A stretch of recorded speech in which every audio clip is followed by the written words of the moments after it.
Now turn to section 1. A man is telephoning his local college about a course. First, you have some time to look at questions 1 to 5.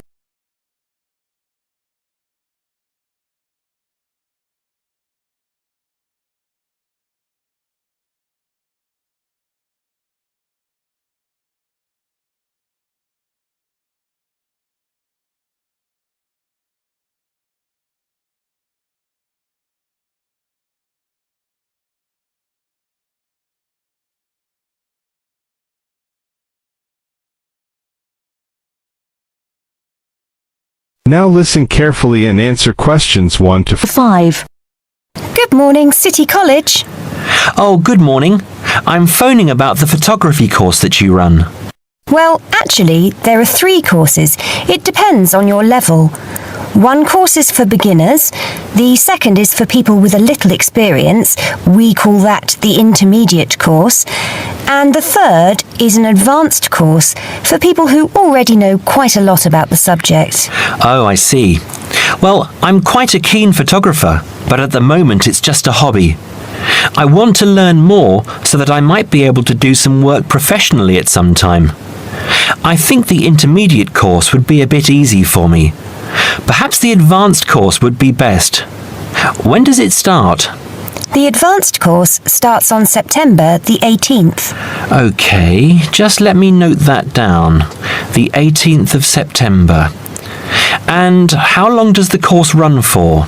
It's a 12-week course, but there's a week off in the middle for half term.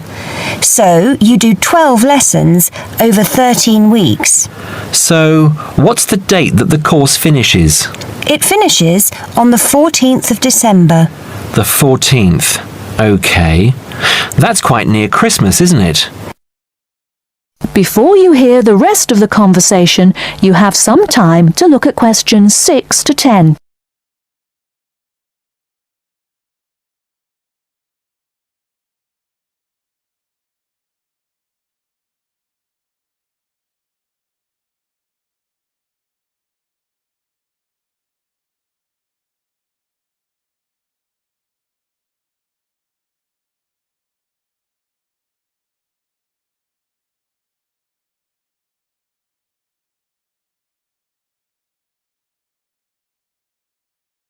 Now listen and answer questions 6 to 10. Can you tell me how much the course costs? Yes, it's £96. 96? That's not too bad. That's paid in advance, and I'm afraid there's no refund if for any reason you can't complete the course. Yes, of course, that's fair. How many people are there usually in the class? I've heard the groups are quite small. Well, we can't say for sure, but there are usually between 6 and 10 people in a group. On the last advanced course, there were 7 participants. Oh, good. That sounds perfect. Can I enroll for the course now, on the phone? Yes, of course. I'll take your details now, and you can pay by card now or send us a cheque if you prefer. So, first of all, what's your name? It's Graham Merton. That's M-E-R-T-O-N. And your address? Flat 3, 109 Chelsea Court. That's in Oxford. OK. And how old are you? We like to know more or less the age of each group. I'm 28. OK, Graham.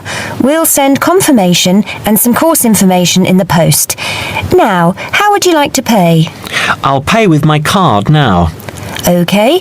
If you can... That is the end of part 1. You now have half a minute to check your answers.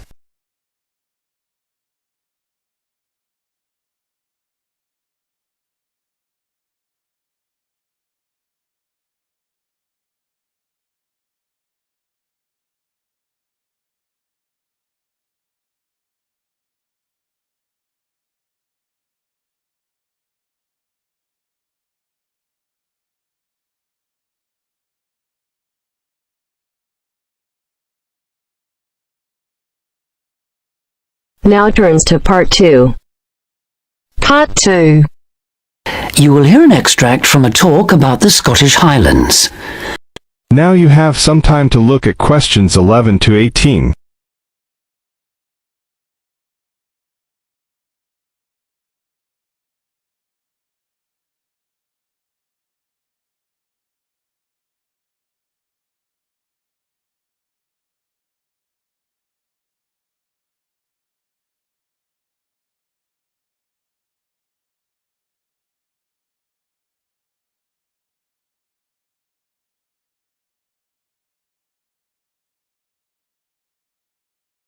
Now listen carefully and answer questions 11 to 18. Today I have with me Moira Mackenzie, the author of several books in a well-known series of travel guides, and she'll be talking about what is probably the most fascinating wildlife area in Europe, the Scottish Highlands. Moira. Yes, that's right. And it's a wonderful place to visit with lots to do in an area that makes up over half of Scotland. Including the 790 islands that lie scattered around the coast, it covers 39,000 square kilometres. Getting there is easy. From here in Glasgow, a good starting point is Fort William on the west coast, with regular bus and rail services linking the two. I'd recommend the train, which takes 4 hours to get there. Alternatively, you can take the Highland line, which takes the more easterly route up to Inverness. That, in fact, is a bit quicker, taking around 3.5 hours to cover the 280 kilometres from here. There are also two main options by road.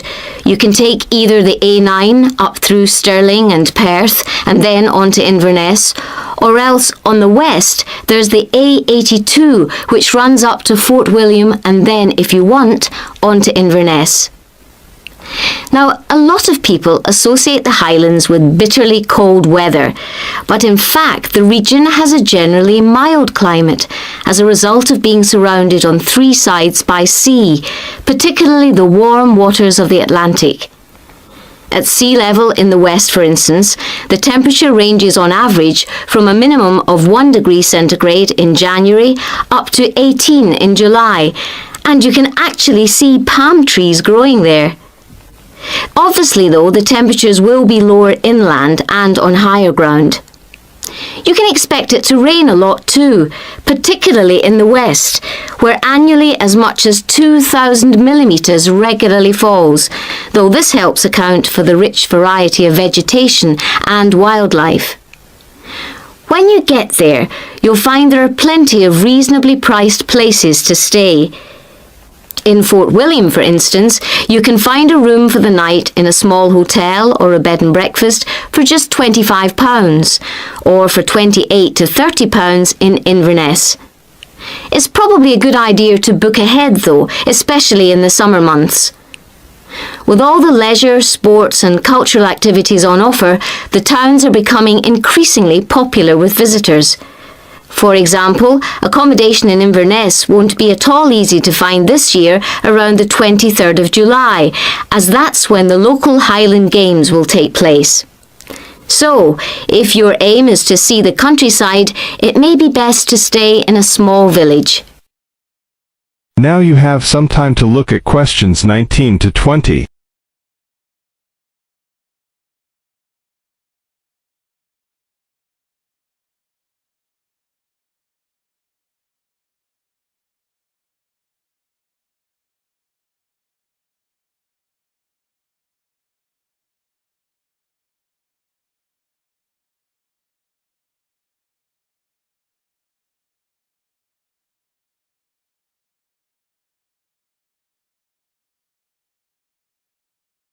Now listen carefully and answer questions 19 to 20.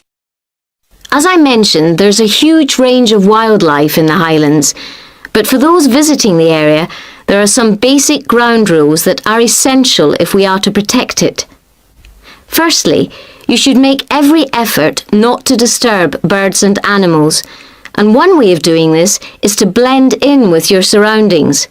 For instance, by avoiding brightly coloured garments, such as orange anoraks. To see wildlife clearly, it's best to use binoculars, keeping your distance. This is particularly important during the breeding season. Wherever possible, use a hide so that they are less likely to detect your presence. Surprising though it may seem, visitors are advised to use their cars where no purpose-built hides are available, as people are apparently less likely to startle animals if they stay inside their vehicles. You may even find that creatures come up close to where you're parked, in which case, wait until they've gone before you move off. It should really go without saying that it's essential to be as quiet as possible, though sadly some people need reminding of this. Oh, and one other thing. Wild animals and pets don't mix. So please leave your dog at home, or at least somewhere he or she can't chase the wildlife or damage their habitat. That is the end of part 2. You now have half a minute to check your answers.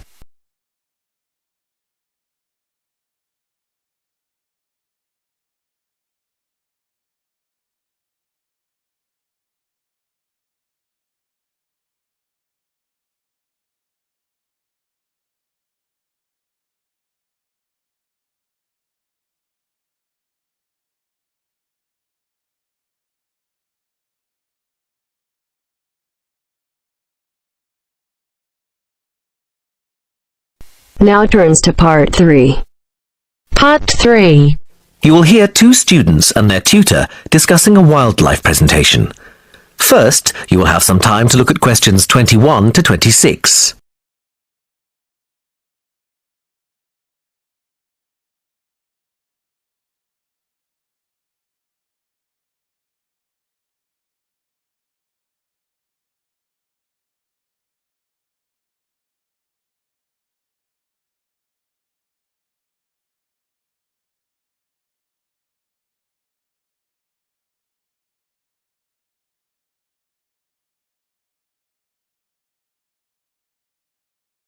Now listen carefully and answer questions 21 to 26. Hi, Katie. Hi, Ian. Come on in. Hi, Professor Gordon. We wanted to talk to you about our wildlife presentation next week. Have you decided how to organise it? Yes, Professor. At first, we were going to focus on the cat family, but then we decided to talk about nocturnal animals instead. Yes, good idea. And how is your planning going? It's going well. We think we have enough material for 20 minutes. The advantage is that there are so many visual aids we can use. We found lots on the internet which we think will be really interesting for people. The problem is that this topic has been hard to narrow down.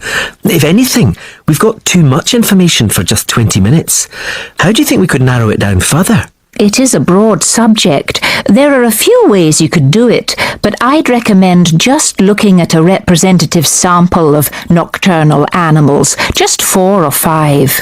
Yes, and maybe we could choose one animal from each continent, or a land creature, a marine creature, and a winged animal. I like the idea of separating it by different types of animals, and if we limit the detail, we'll definitely have enough time. But don't limit the detail too much. Also, think how you're going to interest the audience. Well, we're going to have a picture for each animal so we can talk through the picture. That's a nice idea, but don't limit yourself to pictures.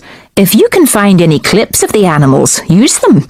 Showing brief video clips can keep an audience interested. I'll look on the internet tonight. And think of questions to ask your audience. People like to be involved. Yes, that's a great idea.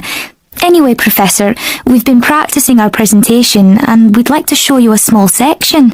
Is that okay? Well, we just have a couple of minutes left, but go ahead. Before you hear the rest of the conversation, you have some time to look at questions 27 to 30.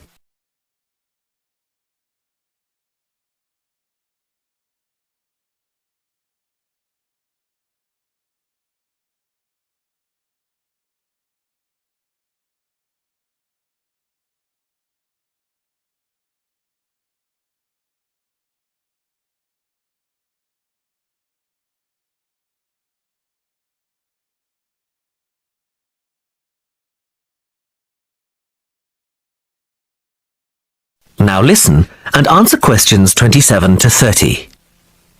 Well, we were thinking of presenting each animal with a picture and describing their physical characteristics. Okay, but not in too much detail. That's just background information. We'll start with the jaguar. I'll introduce it by saying that the jaguar is a nocturnal animal and the only species of the genus Panthera to be found in the Americas. Like any cat, it has whiskers and it can move quickly. Its spine has great movement, meaning a jaguar can take long strides, sometimes up to 5.5 meters. This can make it a deadly predator, as you can imagine. Moving on to the fur, its fur is quite distinct. The markings are like black donut-shaped spots on its otherwise yellow fur. People often confuse them with a leopard for this reason. Now, the tail is interesting. Although people think that the tail has stripes on it, the fur on the tail actually is similar to the body, with black circles around the lower section. The jaguar is generally a creature to be feared. Oh yes, I should have mentioned this earlier. Like most cats, it has sharp, retractable claws. Yes, that's fine, but be careful. The jaguar is usually thought of as nocturnal, but strictly speaking, it's crepuscular. In other words, most active between dusk and dawn. But as long as you mention this, you can put it under the umbrella of nocturnal. Is that all? Yes, I think so. Thanks, Professor. That is the end of part 3. You now have half a minute to check your answers.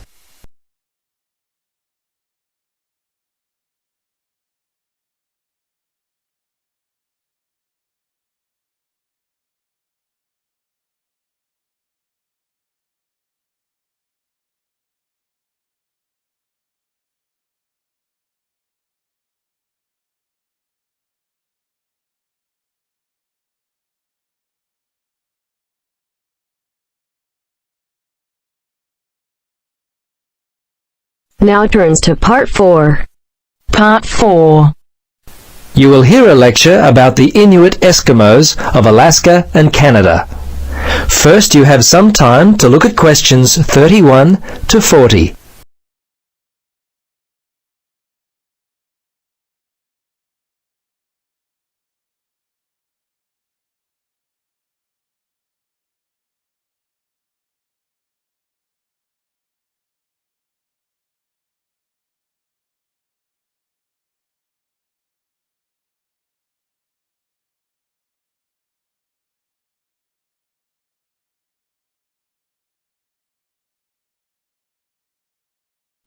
Now listen and answer questions 31 to 40. Good afternoon. In our lecture today, we will continue our study of people who inhabit the northernmost regions of the world. Our focus will be on the native inhabitants of Alaska and Canada, the Inuit Eskimos. They have been called the native inhabitants, as the Inuit were the people who had most recently migrated across the gap between Alaska and Siberia. Distinctly Asian in origin, the Inuit, which is literally translated the people in their native language, developed their civilization in what is now the Bering Sea region about 1,000 years ago. Their culture spread eastward and is called the Thule culture, after the place in northern Greenland where archaeologists first discovered it. The first Europeans to meet Inuit people were Norse settlers in what is now northern Newfoundland, Canada. These settlers lived there for a short time around 1000 AD. Approximately 500 years later, beginning in the 1500s, European whalers, fishing crews, and explorers met many Inuit along the coast of Labrador. Russians and other Europeans first met Alaskan Inuit in the 1700s. 100 years later, in the mid-1800s, whalers began to hunt in the Arctic. Some Inuit were employed by whalers and traded with them during that time. Perhaps one of the most interesting aspects of the Inuit is how they were able to survive and grow in such a harsh Arctic environment. Firstly, and not surprisingly, their homes were well adapted to the freezing conditions. They lived in predominantly two types of housing that would keep them warm. In the cold summer, they would live in tents that were made from the skin of the animals they had hunted for food, and they also traveled in boats. These were called umiaks by the natives. In the winter, they would live in houses made of sod, and when on hunting trips, they would commute by dog sled and build temporary houses made from ice. These igloos, which is the Inuit word for house, were uniquely made with a sharp blade carved out of walrus tusk. They would cut large blocks of hard-packed snow, about 3 meters wide, out of the ground. The blocks would then be used to build a 6-meter dome over a wide, shallow hole. Within 1 or 2 hours, an igloo up to 10 meters in length could be built. It was weatherproof and large enough to house an entire family. Very early in their history, they managed to develop the technology to hunt the huge bowhead whale, which was a staple food source for them at that time. They also hunted walruses and seals. On land, they hunted polar bears, moose, and various other game. The harsh environment in which they lived meant that a steady supply of food was often difficult to come by. Therefore, the Inuit were a people constantly on the move, looking for food, which meant that their dwellings had to be easily built and easily dismantled. They inhabited the wide open land and, as such, moved freely around it in search of food. Today, the traditional way of life has basically ended for the Inuit. They live in wooden homes rather than in snow houses, sod houses, or tents. They wear modern clothing instead of animal skin garments. Most Inuit speak English and Russian. Some speak Danish, while fewer still continue to hold on to their cultural roots by passing on to the younger generation their native language. The kayak and umiak, their principal means of travel, have given way to the motorboat, and the snowmobile has replaced the dog team. The combined percentage of the Inuit population in Alaska and Canada stands at 63%, the latter being 29% and the former around 34%. Some Alaskan Inuit live in towns and cities, but the majority live in small settlements and hunt and fish for most of their food. Most of those in Canada live in towns and housing provided by... That is the end of part 4. You now have half a minute to check your answers.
Give it